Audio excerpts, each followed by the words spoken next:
पश्चिम बंगाल में चुनाव के बाद ही हिंसा का दौर जारी रहा, जिस पर ममता बनर्जी कुछ नहीं कर पाई और जब बीजेपी ने स्थिति को काबू में करने की कोशिश की तो ममता ने बीजेपी पर आरोपों की बौछार कर दी। आए दिन ममता बनर्जी कोई न कोई ऐसा बेबुनियाद फरमान लेकर खड़ी हो जाती हैं जिसका कोई सर पैर ही नहीं होता। लेकिन ममता की इस मनमानी को खत्म करने के लिए पीएम मोदी कोई दांव खेल सकते हैं। बंगाल में हिंसा पर लगाम लगाने के लिए मोदी कुछ अहम फैसले ले सकते हैं। हालांकि उससे पहले ही ममता बनर्जी बौखला गई हैं।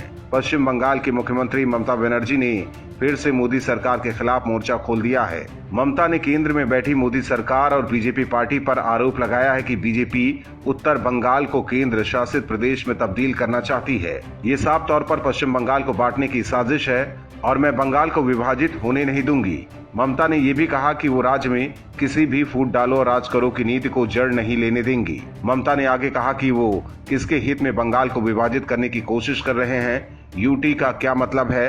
बनर्जी ने कहा, इसका मतलब लोगों के अधिकारों को छीनना है, लेकिन मैं किसी को भी बंगाल को बांटने की इजाजत नहीं दूंगी। लेकिन ममता बनर्जी के इन आरोपों को बंगाल बीजेपी ने सीधे तौर पर खारिज कर दिया है।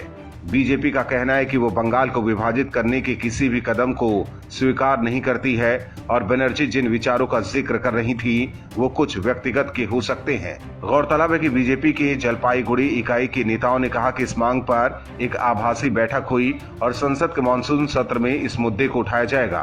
राज्य भाजपा महासचिव सायंतन बसु ने कहा, ये झूठी सूचना है। हमने कभी किसी अलगाववादी भावना का समर्थन नहीं किया।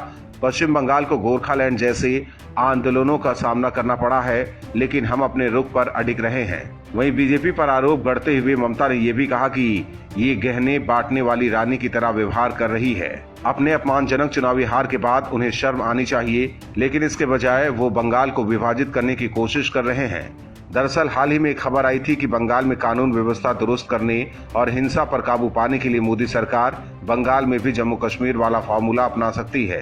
कुछ दिन पहले शुभेंदु अधिकारी ने दिल्ली में पीएम मोदी और गृह मंत्री अमित शाह से मुलाकात की थी, जिसके बाद कहा गया कि बंगाल को लेकर मोदी सरकार कुछ बड़ा करने की तैयारी में है।